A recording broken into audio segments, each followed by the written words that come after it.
6일 차이자 마지막 시간, 함수에 대해서 배워보도록 하겠습니다. 함수는 크게 세 가지 종류로 구분되는데요. 여기 나와 있는 대로 첫 번째가 내장 함수. 파이썬 자체에 이미 기본적으로 탑재되어 있어가지고 우리가 자유롭게 쓸 수 있는 함수를 뜻합니다. 실제로는 엄청나게 다양한데 우리가 지금까지 수업했던 거 위주로만 공부하시면 충분하고, 자기가 필요한 함수가 있으면 그때그때마다 검색해서 사용하면 됩니다. 저 같은 경우도 그렇게 많이 외우고 있지 않고 정말 수업 시간 했던 거 정도만 외우고 있어요. 그 다음 두 번째, 외장 함수. 프로그래밍을 하다 보면은 내가 모든 함수를 다 만들 수가 없기 때문에 남들이 구현해 놓은 거를 잘 가져와 가지고 쓰는 경우도 많습니다. 그래서 남이 만든 함수를 찾아가지고 그거를 필요하다면 다운로드 받고 설치를 하고 내 컴퓨터랑 호환이 되는지도 다 확인을 한 다음 쓸 수 있는데, 이걸 어떤 식으로 하는지 사용법을 보여드리는 정도로 멈출 거예요. 원래 제대로 공부하려면 외장 함수를 다루는 것까지 잘 해야 되는데 그 수준은 기초를 넘는 것 같으니까 우린 간단하게 이런 느낌이군 하고 배우고 넘어가겠습니다. 그럼 세 번째로는, 내가 어떤 함수가 하나 필요한데 파이썬에도 탑재가 되어 있지 않고 심지어 남들도 안 만들어 놨다. 이제 별 수 없이 내가 만들어야 되잖아요. 그럴 때 직접 만드는 거를 사용자 정의 함수라고 합니다. 그래서 하나하나 볼게요. 첫 번째로 내장 함수입니다. 그동안 배운 것들이 다 내장 함수에 해당돼요. 타입, 변수의 타입이 숫자인지 문자인지 리스트인지 파악해주는 함수였고, len이란 함수는 length의 줄임말로 문자열이 글자가 몇 개로 이루어져 있는지, 그 다음에 혹은 리스트가 들어가면 리스트의 원소의 개수가 몇 개나 있는지 그걸 알려주는 함수였고, 라운드 같은 경우는 대략이란 뜻에서 무한소수 혹은 좀 길게 늘어진 유한소수를 적당선에서 잘라가지고 반올림시켜주는 함수였고, int는 강제로 정수로 바꿔주는 함수였고, str은 스트링의 줄임말로 어떤 것을 강제로 문자열로 바꾸는 함수, range는 규칙성 있는 숫자의 배열을 만들어주는 함수였죠. 딱 3개만 더 추가할게요. 자주 쓰이는 함수기도 하니까. 뭐냐면 절대값, 최대값, 최소값입니다. 이거는 우리 수학할 때도 많이 쓰는 거죠. 근데 절대값 기호가 수학에서는 짝대기 2개로 표현되는데 그거를 이제 키보드로 치기가 너무 어려우니까 보통 알파벳 따와가지고 합니다. 절대값이 영어로 absolute value거든요. 그래서 그 앞에 있는 세 글자 ABS를 따와가지고 여기 제가 적어놨듯이 ABS X 하면은 우리가 수학에서 본 그 절대값 X랑 같은 의미를 가집니다. 그래서 여기 A가 3이라고 돼 있고 B가 마이너스 3이라고 돼 있는데, 얘들의 절대값을 구하고 내가 확인하고 싶으면 ABSA라고 쓰면 절대값 A가 되는 거고, 그걸 프린트 해봐 하면 이제 절대값 3인 3을 출력해 줄 거고요. ABSB를 프린트 해봐라 라고 하면은 마이너스 3의 절대값을 출력하는 거니까 얘도 3이 나오겠죠. 그래서 한번 해볼까요? 그래서 3, 3 나오는 거 확인할 수가 있습니다. 그 다음 두 번째, 최대 최소는 리스트 같이 어떤 것을 많이 모아놓은 집단에 대해서 그 안에 들어있는 것 중에서 제일 큰 거, 그 다음에 가장 작은 거를 불러오는 거겠죠. 근데 최대 최소가 영어로 맥시멈 미니멈이니까 앞에 세 글자를 따와가지고 맥스, 민 이렇게 쓰면 됩니다. 그래서 여기 프린트 맥스 A, 프린트 민 A 이렇게 돼 있는데, 요 A라는 리스트에서 가장 큰 거 가져와 가 맥스 A, 가장 작은 거 가져와 민 A 이렇게 되겠죠. 그럼 당연히 5랑 1 나올 거고요. 그 다음에 밑에 문자를 맥스랑 민에 집어넣을 수 있는데, 이거는 어떻게 구하는 거냐면 맥스는 저 문자열 내부에 들어있는 알파벳 순서로 가장 뒤에 있는 Y를 출력하게 될 거고, 그 다음에 민 B는 반대로 알파벳 순서가 가장 앞에 있는 H를 출력하게 될 겁니다. 독특하죠. 문자열 내부에서도 최대 최소를 구할 수 있다. 이렇게 5, 1, Y, H. 별거 아니죠. 지금까지 공부한 함수랑 오늘 배운 세 가지 함수만 추가시켜서 알고 계시면 웬만한 상황에서는 대응할 수 있고, 못하겠으면 이제 파이썬 내장 함수를 좀 더 검색해봐 가지고 사용하면 되는 거죠. 그 다음 외장 함수 예시. 외장 함수를 다양하게 다루면 한도 끝도 없으니까 그냥 유명한 거 하나만 소개시켜드리고 멈추겠습니다. 먼저 첫 번째 줄에 특이한 코드가 하나 있어요. import random 이렇게 돼 있는데, 라이브러리 호출이라고 내가 적어놨죠. 저기 뭐냐면 어떤 함수를 하나 만들 때 정말 함수 하나만 띡 만들고 끝나는 경우는 많이 없고, 보통 그 함수를 실행시키기 위한 코드도 짜야 되고, 그 다음에 이왕 만드는 김에 걔랑 비슷한 결의 함수도 상당히 많이 만들어 놓는단 말이에요. 그래서 그 함수들이 차곡차곡 모이다 보면 상당히 함수의 개수가 많아지게 되는데, 그 함수를 다 모아놓은 것들을 보통 라이브러리라고 칭합니다. 원래 엄격한 용어 뜻이 있긴 한데 우리는 그냥 함수들을 잔뜩 모아놓은 거구나 라고 정도 보시면 될 것 같아요. 그래서 라이브러리, 도서관이라는 이름을 채택한 게 도서관에 책이 많은 것처럼 그 안에 함수 하나하나가 굉장히 많이 있다, 뭐 이런 뜻이 아닐까 싶네. 그래서 import random이라 하면 일단 랜덤이라는 라이브러리가 하나 존재하는데, 그 녀석을 써먹고 싶고 그 안에 있는 함수를 가져오기 위해서는 import random이라고 반드시 선언해야 됩니다. 그렇지 않으면 아무리 내 컴퓨터에 저 랜덤이라는 게 깔려 있어도 얘가 인식하지를 못해요. 저걸 쓰겠다고 말을 해야지만 쓸 수 있습니다. 그래서 밑에 보시면 저희 라이브러리 이름이 사실 많은 걸 대변해요. 딱 봐도 랜덤이 무작위란 뜻이니까 무작위로 무언가를 하는 함수들이 잔뜩 안에 있겠죠. 그래서 세 가지만 보여드릴게요. 첫 번째로 함수 이름도 랜덤인 경우가 있습니다. 얘는 0부터 1 사이에서 실수를 무작위로 하나 골라오는 함수입니다. 근데 쓸 때 조심할 게 앞에랑 다른 게 앞에는 함수 이름만 적어주면 다 실행됐잖아요. 아까 방금 배웠던 max라든가 min이라든가. 근데 외장 함수를 쓸 때는 반드시 라이브러리 이름을 먼저 써준 다음에 점 찍고 그 다음에 함수 이름을 써야 됩니다. 그래서 여기 보시면은 0부터 1까지 끌고 오는 랜덤이라는 함수 앞에 라이브러리 이름 랜덤을 쓰고 점 찍은 거 확인할 수가 있죠. 이렇게 하지 않으면 얘를 인식을 못해요. 이런 식으로 써버리면은 이 랜덤이라는 함수가 뭔데 하고 이제 이해를 못합니다. 출처를 반드시 밝혀줘야 돼요. 그래서 한번 실행시켜 보면 0부터 1 사이 아무나 갖고 오는 거니까 이렇게 무지막지하게 긴 소수가 하나 나온 거 볼 수 있죠. 그 다음에 두 번째 함수, 소수는 지나치게 방대하니까 범위가 정수로 한정시켜서 구하고 싶어 라고 하면은 rendint라는 함수를 쓰면 됩니다. 그리고 제한 범위를 내가 설정할 수 있어요. 어디부터 어디까지, A부터 B까지 이런 식으로.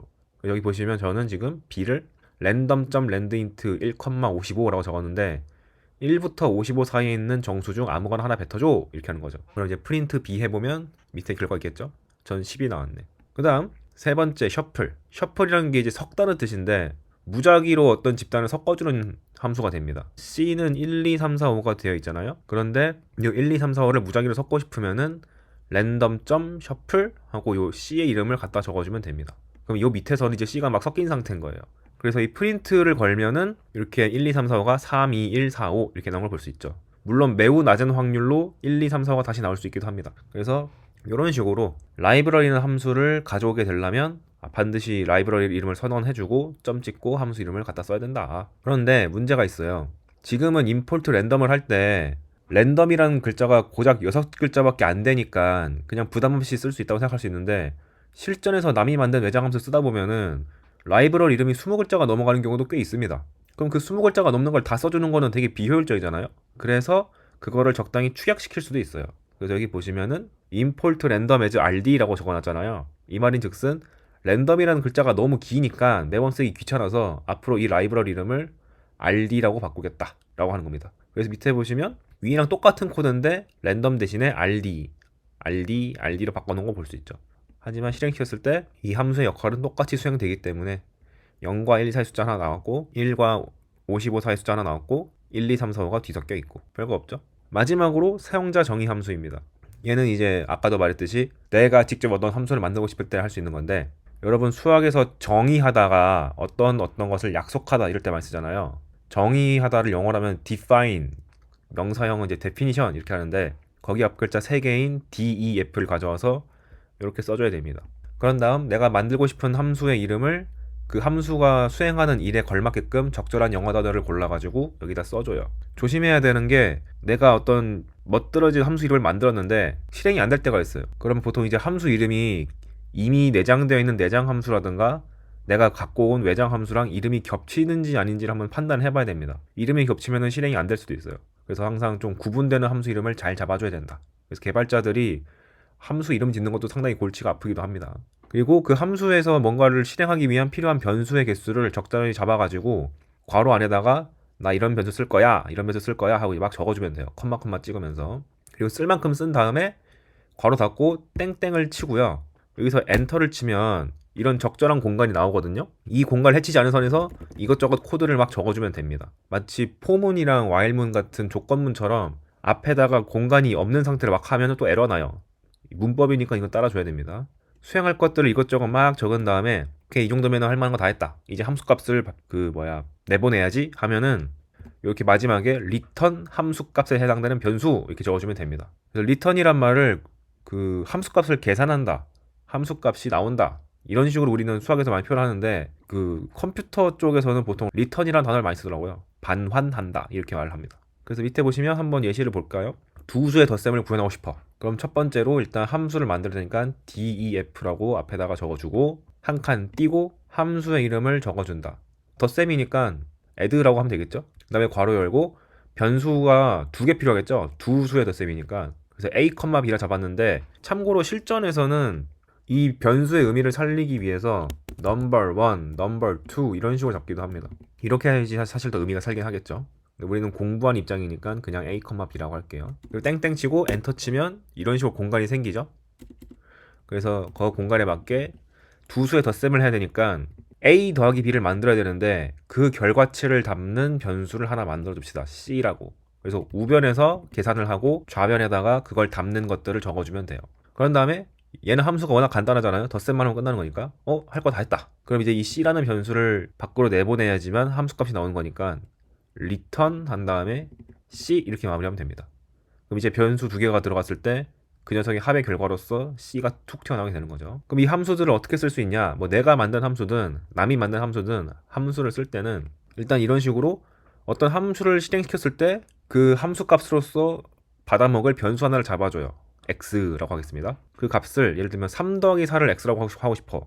그러면은 x라고 선언한 다음에 함수 이름 가져오고 add 괄호 열고 3 더하기 4 하고 싶은 거니까 3과 4를 요 변수의 순서에 맞게 넣어주면 됩니다. 그러면 이 x에다가 7이 저장되게 되는데 그걸 내 눈으로 확인하고 싶으면 print x를 걸면 돼요. 그래서 이거 실행시켜보면 7이 나오는 거 확인할 수 있죠. 그런데 지금은 함수가 워낙에 간단하고 변수의 위치가 다 어디 있는지 내가 명확하게 파악하고 있기 때문에 이렇게 간단해서도 문제가 없지만 우리가 여러 가지 함수를 다루다 보면은 그 함수에 내장되어 있는 변수의 순서라든가 이런 걸 다 외우고 다닐 수가 없잖아요.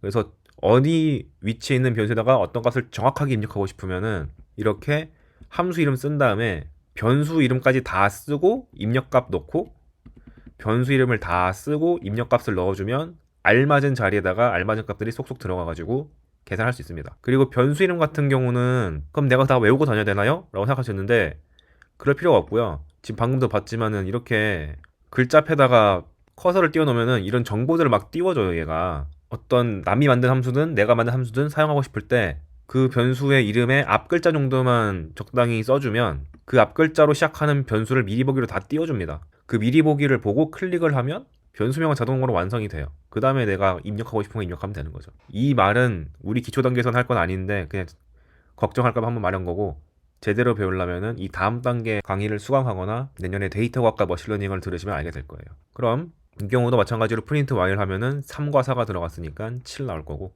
그럼 변수의 순서를 지금은 내가 의도적으로 a, b라고 알파벳 순으로 정렬해서 써놨는데 실전에서는 안 그렇거든요. 막 뒤죽박죽 돼 있어요. 그럼 또 걱정되잖아. 근데 걱정할 거 없는 게 변수의 이름만 내가 잘 기억하고 있으면 변수 이름 써주고 입력값 집어넣으면은 순서가 조금 원본이랑 다르더라도 이 주어를 읽어서 이 함수가 알아서 잘 받아들여가지고 적절한 위치에 적절한 값을 넣어주기 때문에 걱정할 거 없이 원하는 함수 값을 얻을 수가 있습니다. 그래서 z도 7 나오는 거 볼 수가 있죠. 그래서 입력 방법은 총 3개. 함수가 너무 자주 쓰여서 그리고 함수가 단순해서 내가 외울 법하면은 입력값만 열심히 적어주면 되고 좀 자신 없으면 변수의 이름까지 다 지정해 가면서 집어넣으면 되고 이렇게 하시면 되겠다. 그리고 이렇게 함수 내부에다가 프린트를 넣을 수도 있거든요. 프린트도 어쨌거나 하나의 기능을 수행하잖아요. 뭔가를 출력한다는 거. 근데 보통 이런 거는 언제 쓰냐면은 아까랑 똑같은 add 함수를 만들었는데 밑에다가 프린트 a 더하기 b는 c를 출력해라 라는 문장을 출력하라고 내가 써놨잖아요. 그런데 얘는 함수값 계산에는 영향을 못 미치고요. 단지 사용자인 내가 혹은 이 함수를 사용할 사람들한테 이 함수가 계산되는 중간 과정 하나하나를 보여줄 때 쓰이기도 합니다. 무슨 말이냐면 지금은 함수가 워낙 단순하니까 그럴 필요가 없긴 하지만 예를 드는 거예요. 3이랑 4를 집어넣었을 때 얘 계산 과정이 어떻게 되는지를 보여주고 싶어. 이 함수를 사용하는 사람들한테. 그래서 이 프린트 안에다가 a 더하기 b라는 C라는 걸 집어넣어서 한번 실행을 시켜보면 요 프린트 x 덕분에 7은 당연히 나오는 거고 요 중간에 있는 프린트라는 함수의 출력 결과에 의해서 현재 네가 이 함수를 실행시켰을 때 3과 4가 들어갔기 때문에 3 더하기 4는 7이야 라는 출력 결과를 뱉어줄 수가 있다. 함수의 자체 기능은 영향을 못 주지만 우리 사람한테 편리한 용도로서 설명하는 용도로서 쓸 수가 있다. 그 다음에 마지막 기본값 디폴트 밸류라는 게 있는데 함수에다가 너무 자주 사용될 것 같은 값이라든가 혹은 사용자가 잘못 입력했을 때를 대비해서 설정하는 값들이 있어요. 예를 들면 def 한 다음에 add하고 a는 1, b는 1을 잡아놨잖아요. 이게 뭔 뜻이냐면 사용자가 a나 b 값에다가 무언가를 입력하지 않으면 그냥 a, b를 전부 1로 취급해가지고 계산해라 이 뜻입니다. 즉 1, 1 들어가서 2라는 값이 자동 출력되는 거죠. 그래서 여기 보시면 제가 x는 하고 add하고 아무것도 안 넣었잖아요. 그 말인즉슨 기본값으로만 계산할래요 라는 뜻이기 때문에 1과 1이 쏙쏙 들어와서 프린트 x를 하면은 2가 출력되게 되고요. 참고로 이 기본값이란 게 우리가 레인지 때 한번 봤습니다. 레인지 때 제가 간격이 한 칸이면은 생략 가능하다 그랬잖아요. 그게 바로 기본값이 1로 세팅되어 있기 때문에 안 적어도 괜찮았던 거였어요. 이제야 말할 수 있게 됐네. 그럼 기본값이란 게 꼭 모든 변수에 다 잡아야 되냐? 그렇진 않고요. 부분적으로 잡아도 됩니다. 여기 보시면 A에다가는 기본값을 안 깔고 B는 잡아놨는데, 이런 경우에는 함수를 사용하려면은 A를 반드시 내가 어떤 값을 입력해야 되고 B 값은 선택상이라고 보시면 되겠죠. 그래서 여기 보시면 제가 X는 add 3이라고 적어놨는데 하나밖에 안 들어갔으니까 무조건 필연적으로 A 값이 3이 되는 거고, 안 쓴 값 B에 대해서는 1이 자동으로 입력되게 돼서 3 더하기 1 해가지고 여기 4 나온 거 볼 수 있습니다. 근데 조심할 점이 문법적으로 기본값이 깔려있는 변수들은 다 뒤로 써야 되고요, 없는 변수는 다 앞에 깔아야 됩니다. 섞어서 써도 안 돼요. 그래서 밑에 보시면 이미 빨간 줄 나온 거 보이시죠? A는 1이고 B를 2로 잡았는데 똑같이 기본값을 하나만 잡았지만 기본값을 잡은 변수가 앞에 있어 버렸기 때문에 문법적으로 에러가 납니다. 그래서 이거 한번 실행시키면 제대로 좀 넣으라고 경고문 주는 거 볼 수가 있죠. 자, 그럼 이제 밑에 문제 한번 풀어봅시다. 문제 0번. 두 수의 차를 구하는 사용자 정의 함수를 구한 뒤 이 함수를 이용해서 8과 18의 차를 출력해 보세요. 그런데 두 수의 차는 0 이상이다. 무슨 말이냐면은 우리가 8과 18의 차라 그러면 자연스럽게 18 빼기 8을 할 텐데 8 빼기 18을 넣어도 양수가 되게 만들어야 된다는 얘기예요. 그 말인즉슨 절대값을 쓰라는 얘기죠. 그래서 두 수의 차니까 차가 영어로 디퍼런스니까 함수 이름을 디퍼런스라고 정의하고, 두 수가 필요하니까 A랑 B라는 변수를 두 개 잡았고요. 땡땡 치고 그 다음에 엔터 치면 이렇게 공간 생기겠죠. 그리고 두 수의 차를 구하는 거니까 원래는 이제 A 빼기 B로 멈추고 싶었을 텐데 그렇게 하시면 안 되고, 두 수를 뺀 다음에 A가 큰지 B가 큰지 알 수가 없으니까 강제로 양수로 바꾸려면은 절대값을 씌우면 되겠죠. 이게 계산이니까 우변에 쓰는 거고, 좌변에는 그 값을 담는 변수를 세팅합시다. 그럼 다 구해놨으니까 리턴 C로 마무리하면 되겠죠. 그런 다음에 이제 8과 18의 차를 출력해 보라 그랬으니까 아까 배웠던 대로 하면은 변수를 세팅해가지고 x는 difference 하고 8과 18을 집어넣으면 프린트 x를 하면 두 수의 차인 10이 나오는 거 확인할 수가 있죠. 참고로 x를 선언하기 귀찮은데요 하면은 그냥 요거를 통째로 이렇게 써도 되거든요. 이거는 취향껏 하면 되는데, 개인적으로 지금 문제 하나 풀기 때문에 적어도 이거 괜찮지만 실전 코드를 쓸 때는 이 긴 글을 매번 다 갖다 쓰기 힘드니까 x를 선언해 놓고 얘를 반복적으로 써먹는 게 더 효율적입니다. 그 다음 문제 1번. 어떤 리스트를 입력했을 때 이를 A, B, C 그 다음에 가나다 순으로 정렬한 것을 구하는 사용자 정의 함수를 구한 뒤에 뭘 해보려고 그랬지? 확대를 해놔가지고 잘 안 보이네요. 사용자 정의 함수를 구한 뒤 요 리스트를 입력한 값을 출력해 보세요. 그럼 일단 저 리스트가 필요하니까 요거를 복사해가지고 여기다가 일단 붙여넣기 해볼까요? 그런 다음 요걸 다시 위로 올립시다. 그럼 일단 정렬하다라는 함수가 sort였던 거 기억하십니까? 사용자 정의 함수를 구현하실 때 앞에 거를 꼭 알고 오셔야 돼요. 여기가 거의 종합 선물 세트 같은 느낌의 개념이라서 저는 함수 이름을 한번 sort abc라고 잡아봤어요. 그리고 나는 지금 리스트를 입력할 거기 때문에 입력할 것이 하나밖에 없죠. 그래서 변수를 a 하나만 넣습니다. 그리고 어떤 리스트를 정렬할 때 필요한 것이 그냥 리스트 이름 쓰고 점 찍고 sort만 쓰면 됐기 때문에 이렇게 적는 거죠. 얘는 딱히 뭐 변수를 잡을 필요가 없습니다. 이렇게만 쓰면 알아서 A가 정렬된 상태로 바뀌기 때문에. 그리고 나는 정렬된 A를 출력하고 싶으니까 return A로 마무리하면 되겠죠. 그래서 함수는 완벽하게 잡아놨고, 이제 아까 이 리스트를 정렬하라고 그랬으니까 이 리스트 이름을 뭐 L이라고 할까요? 그런 다음에 이걸 정렬한 값을 B라고 해가지고 sort ABC 한 다음에 거기 안에다가 위에 있는 리스트 L을 집어넣으면 이걸 프린트 B를 했을 때 깔끔하게 정렬된 게 나올 겁니다. 그럼 다나가 CBA를 정렬한 거니까 ABC 다 가나다 이렇게 나오게 되겠죠. 참고로 아까 말씀드린 것처럼 그냥 다이렉트로 sort ABC라고 쓰고 그 안에다가 요 리스트를 통째로 집어넣는 것도 가능은 한데, 아까도 말씀드렸지만 이렇게 쓰는 거는 그닥 추천하지 않는다. 이렇게 단계별로 변수를 세팅해서 하는 거를 조금 더 추천드린다. 자, 그 다음에 문제 2번. 숫자로 구성된 어떤 리스트를 입력했을 때 그 원소 중에서 최대값과 최소값을 구하여 그 차를 구하는 사용자 정의 함수를 한번 만들어 보고, 뭘 입력해야 되냐면 1, 2, 3, 4, 5, 6, 7, 9를 입력한 값을 출력해 보세요. 그럼 딱 봐도 이제 9랑 1이 와가지고 빼가지고 8 출력 되겠네 라는 거는 알 수 있죠. 일단 만들어 봅시다. 전 함수 이름을 최대랑 최소를 뺀다 그랬으니까 진짜 단순하게 max 언더바 min 했어요. 그리고 리스트를 하나 입력한다 그랬으니까 A만 넣으면 되겠네. A가 리스트. 그런 다음 최대랑 최소를 구해서 그 차를 구하는 거니까 첫 번째로 최대값을 먼저 만들어주자. b는 max a. 그 다음 줄에서는 최소값을 만들어주자. c는 min a. 그리고 당연히 최대값이 최소값보다는 크거나 같을 테니까 두 개를 뺀 거를 d라 그러자. d는 b-c. 그럼 내가 구할 거 다 구했으니까 return d 하면 끝내죠. 참고로 지금 저는 이제 함수를 단계적으로 만드는 거 설명하려고 세 줄로 썼는데 이걸 짧게 줄이려면 이렇게 한 다음 한 줄로 끝낼 수 있어요.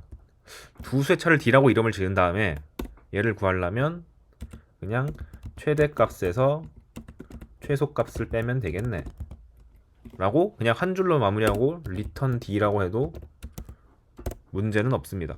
이건 자기 취향이에요. 그러니까 자기가 압축해서 쓸만한 역량이 되면은 길이가 짧으면 짧을수록 사실 더 좋은 거니까 이렇게 쓰는 게 베스트인데 전 여러분 연습시키려고 하는 거니까 이렇게 단계별로 자르는 것도 나쁘지 않다. 그런 다음에 이제 아까 그 리스트에서 뽑아와야 되니까 이 한 문제만 풀고 싶다면은 함수 이름을 불러오고 그 괄호 안에다가 입력하고 싶은 리스트를 직접 넣는 것도 가능하지만 다르게 하는 것은 요 리스트 이름을 선언한 다음에 이렇게 가져온 다음에 이름을 L이라고 짓고 그 다음에 X를 max min 하고 L을 딱 집어넣으면 프린트 X를 했을 때 저 리스트에 있는 최대 최소를 가져와서 뺀 값인 8이 출력된다는 것을 이렇게 확인할 수가 있겠죠. 그 다음 문제 3번 어렵습니다.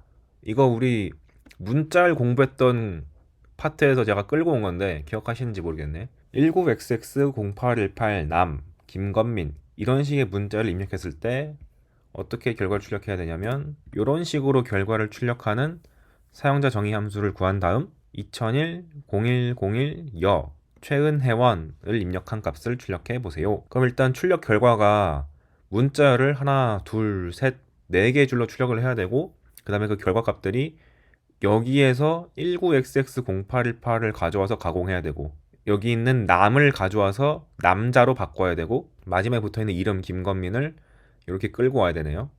상당히 복잡하죠. 한번 해봅시다. 그럼 먼저 이 함수의 이름을 저는 change information에서 따와가지고 change info라고 잡았습니다. 그리고 입력 변수는 문자를 한 개밖에 없으니까 a라고 했어요. 땡땡 치고 필요한 정보가 아까 뭐가 있었냐면은 19xx0818 남 김건민을 하나하나 다 떼와가지고 재가공해야 되기 때문에 그거를 하나하나 떼오겠습니다. 요 19x0818에서 앞에 맨 앞에 있는 네 글자 연도를 이어라고 변수를 잡고 A에서 0번째부터 1, 2, 3까지 가져오는 거니까 4 직전까지 땡땡 4 이렇게 썼습니다. 그 다음에 months 08을 가져야 되니까 이게 5번째부터 6번째까지를 끌고 오는 거기 때문에 5부터 시작해서 7 직전 그래서 5 땡땡 7. 그 다음에 18 day 일자에 해당되는 거는 A라는 거에서 6번째 순간 7, 8, 9번째 8번째부터 9번째니까 8부터 시작해서 10 직전까지 해가지고 이렇게 쓰면 되는 거고 그 다음에 성별 딱 11번째 위치에 있기 때문에 인덱싱을 써가지고 성별 SE를 A하고 11 딱 쓰면 되는 거죠. 그 다음에 마지막 이름은 이게 13번째부터 끝까지 다 가져오면 되는 거기 때문에 네임을 잡을 때 A 그 다음에 13하고 끝까지 다 가져올 때는 땡땡 치고 아무것도 안 쓰면 되고 이거 오랜만에 보죠. 그런 다음 첫 번째로 이제 가공하는 것 생년월일에 연도랑 월과 일을 다 붙여야 됩니다. 이 가져온 연도, 이어, 먼스, 데이를 합치는 거니까 그냥 더하기로 연결하면 되는 거죠. 그래서 birth, 생년월일을 이어 더하기 먼스 더하기 데이라고 하자. 그 다음에 내 출력 결과가 하나, 둘, 셋, 네 줄 필요잖아요. 그 첫 번째 줄부터 네 번째 줄까지를 만들어 볼게요. 그럼 첫 번째 줄은 first라 그래가지고 신상정보라는 문자열 이렇게 쓰면 되는데 조심해야 될 게 이게 가로로 쭈루룩 출력되는 게 아니라 줄바꿈을 계속 하면서 출력해야 되잖아요. 그러니까 여러분 키보드 기준으로 해서는 W 모양으로 생긴 그거 있죠. 문자열 별도 제가 알려드렸던 거 그거랑 N을 쓰시면 신상 정보를 출력한 다음 바로 밑으로 내려갈 거고 두 번째 줄은 생년월일 띄어쓰기 땡땡 띄어쓰기 한 다음에 아까 만들어놨던 요 벌스를 가져오면 되겠네. 그래서 생년월일이란 문자를 만들고 띄어쓰기 띄어쓰기 넣고 더하기 벌스라는 위에서 만들어 놓은 문자를 가져온 다음 플러스 한 줄 또 넘어가야 되니까 문자열로 일단 만들어서 작은 따옴표 두 개를 열고 WN을 쓰시면 생년월일 출력한 다음에 다음으로 줄바꿈 이렇게 되는 거죠. 그 다음 세 번째 줄은 성별에다가 남에다가 플러스 자까지 붙여야 되죠. 그러면 가져야 되는 게 일단 첫 번째가 성별 땡땡 띄어쓰기까지 쓰시고 거기다가 SE 성별 남자를 가져오는 거고, 그 다음에 자가 필요하니까 뒤에다가 문자열 자 넣고 한 줄 넘어가야 되니까 WN 넣어주면 되겠죠. 지금 저는 맥북으로 하는 거기 때문에 이렇게 보이는 거라고 했었어요. 저번 시간에 알려드리기를. 마지막 줄 이름 한 다음에 땡땡 띄어쓰기 이름 적으면 되는데, 마찬가지로 false를 할 때 잡아주고 이름 땡땡이란 문자를 잡아준 다음에 여기 네임 파트를 가져와서 붙여주면 요 네 번째 줄이 완성되겠죠. 그리고 더 이상 출력할 거 없으니까 여기는 딱히 뒤에다가 뭐 안 붙여도 됩니다. 그럼 이제 이거를 다 합쳐놓은 거를 함수값으로 뱉고 싶으니까 그걸 final이라고 저는 이름을 잡았어요. 그래서 first 더하기 second 더하기 third 더하기 fourth라고 하면은 요 네 개의 문자열이 한 줄 한 줄 바뀌면서 요 WN 때문에 바뀌면서 출력되게 되겠다. 그래서 return final 하고 끝. 참고로 제가 여기에 공간을 띄워놓은 이유는 나의 작업이 이러한 단계로 이루어져 있다는 걸 보여주기 위해, 가시성을 높이기 위해서 넣기도 하는 겁니다. 그래서 첫 번째 작업이 변수 분리, 그리고 필요한 정보를 하나로 합성, 그리고 출력 결과 함수값을 만들기 위해서 그 각각의 한 줄을 만들어주는 작업, 그 다음에 최종적으로 출력값, 함수값을 만드는 코드, 이렇게 적어준 거죠. return final 하면 함수값 잘 나오는지 한번 확인하기 위해서 아까 전에 필요했던 게 요거 입력해 보라 그랬으니까 얘를 복사해서 밑에다가 넣어보겠습니다. 이렇게 넣고 얘를 문자열의 이름을 S라고 할게요. 그런 다음 출력 결과 A라고 할까요? 그냥 A를 change info에다가 AS를 넣은 거를 한번 만든 다음 얘를 프린트 해보자. 그러면 혹은 이제 그냥 함수 이름 쓰고 요 문자열을 다이렉트로 입력하는 것도 가능은 하죠. 근데 어찌됐건 이렇게 실행을 시켜보면 에러가 났네? 아, 이게 왜 그런 거냐면 맨 위에서 여러분 보여주려고 내가 이걸 내려놨는데 이렇게 쓰면 안 되고 위로 올려야 돼요. 그래야지 코드에 영향을 안 미치니까. 이렇게 올린 다음에 다시 한번 실행시키면 이제 에러 안 날 겁니다. 그래서 이렇게 요 위에 있는 프린트 A 덕분에 신상 정보 한 칸 띄고 한 칸 넘어가고 생년월일 이거 성별 여 플러스 자 해가지고 여자, 그 다음에 이름 최은 회원 나온 거 볼 수 있죠. 그리고 밑에 있는 거는 얘 때문에 나온 거 똑같은 거죠. 그냥 요 정도만 자기 혼자 할 수 있으면 이번 학기 수업 정말 제대로 수업했다고 볼 수 있습니다. 그 다음 마지막 4번 문제 가장 어렵다고 보이는데, 문제 4번 정수 n을 입력했을 때 n의 절대값에 대한 계승값 팩토리얼 값을 계산하는 사용자 정의 함수를 만들고 뭘 해야 되냐면 -6을 입력한 값, 0을 입력한 값, 5를 입력한 값, 1.1을 입력한 값을 출력하시오 라고 돼 있네. 근데 정수를 입력하려고 했는데 왜 1.1이 있냐? 여기 써놨네. 단 정수가 아닌 걸 입력하면 경고문을 줘라. 정수 넣어! 이렇게. 그리고 n의 계승이라 하면 팩토리얼은 여러분이 수학시간 순열 때 배웠을 텐데 n 팩토리얼은 n부터 시작해서 1씩 빼가면서 1 나올 때까지 쫙 곱하는 거고요. n이 자연수일 때. 단 0 팩토리얼은 1이라고 합시다. 이건 수학에서도 정의하는 거죠. 그래서 함수 이름도 팩토리얼인 거 우리가 아니까 그냥 팩토리얼 n 이렇게 잡았습니다. 그럼 여기서 가장 먼저 해야 되는 건 뭐냐? 정수가 일단 들어와야지 뭔가 실행할 수 있는 거잖아요. 그러니까 만약에 정수가 아닌 걸 입력하면은 정수 넣어! 경고문 주는 것부터 해봅시다. 그런데 이게 정수인지 아닌지 어떻게 파악할 수가 있느냐? 간단하죠. 기억하시는지 모르겠는데 타입이란 함수, 어떤 변수가 들어왔을 때 그 녀석의 타입을 구한 다음에 그 타입이 정수의 타입과 일치하면 정수인 거고, 정수의 타입과 일치하지 않으면 정수 아닌 거잖아요. 그래서 가장 먼저 if문을 깐 거죠. 만약 n이란 게 들어왔는데 그의 타입을 구해봤을 때 1의 타입과 같지 않다면, 즉 정수 타입이 아니라면 함수 값을 정수를 넣어! 라는 문자로 넣자. 아까 전에 정수를 넣어를 함수값으로 갖게 했으니까. 즉 저는 지금 A를 함수값이라고 일단 가정하고 간 거죠. 그 다음 오케이, 만약 이 조건을 통과하면 n은 정수인 거잖아요. 그럼 그 다음 순간 n이 정수란 가정하에 elif 또는 특이 케이스 0 팩토리얼은 1이라고 했잖아요. 그래서 만약 n 값이 정확하게 0이라면 0 팩토리얼은 1이니까 함수값을, 즉 a를 1이라고 잡자. 오케이. 그럼 t 케이스는 다 조사했고 가장 무난한 케이스 정수가 들어왔을 때 팩토리얼 만들기. 그렇지 않다면 else n이 그냥 평범한 정수라면, 이거 조심해야 되는 게 n 팩토리얼이 우리가 쓸 때는 큰 거부터 작은 거까지 간다고 생각하는데 구현이 편한 거는 작은 거부터 큰 거로 가는 게 편해요. 왜냐면 우리가 숫자의 모임인 레인지를 만들 때 작은 수부터 크게 만드는 게 사실 작성하기 편하잖아요. 무슨 말인지 한번 봅시다. 그래서 저는 n부터 1까지 곱한다고 생각하지 않고 1부터 n까지 하나하나 늘려가면서 곱한다고 생각하겠습니다. 그래서 a 값을 처음에 1로 잡은 다음에 m을 뭘로 잡을 거냐면 abs n입니다. 이게 뭐냐 라고 싶을 텐데, 아까 전에 정수 n이라고 했기 때문에 -4 같은 음의 정수가 들어올 수도 있잖아요. 근데 문제에서 요구한 것은 그 녀석의 절대값에 대한 팩토리얼을 계산하라고 했으니까 일단 양수로 바꿔버릴 필요가 있어요. 정수가 들어오면은. 그래서 마이너스 4가 들어오건 4가 들어오건 전부 4로 바꿔주기 위해서 n에다가 절대값을 씌우는 거죠. 그럼 팩토리얼을 만들 수 있는 자연수가 만들어졌고 그 새롭게 만든 자연수를 m이라고 지정을 한 겁니다. 그 다음 이제 이 a에다가 a는 1에다가 팩토리얼을 만들기 위해서 2, 3, 4부터 해가지고 n까지 계속 곱해 나가야 되잖아요. 반복적으로. 그래서 저는 반복적으로 뭔가를 하고 싶은 거니까 레인지를 이용해서 포문을 짜보겠습니다. for i in range 1부터 m까지 라는 말은 만약에 m 값이 4였다면, 이건 설명하는 거기 때문에 안 적어도 돼요. m 값이 4였다면 현재 a 값이 1이니까 거기다가 계속 2도 곱해야 되고 3도 곱해야 되고 4도 곱해야 되죠. 그럼 내가 실질적으로 필요한 숫자는 2부터 4까지네요. 그래서 레인지 함수를 잡을 때 어떻게 했냐면 여기 보시면 1부터 m까지라 돼 있잖아요.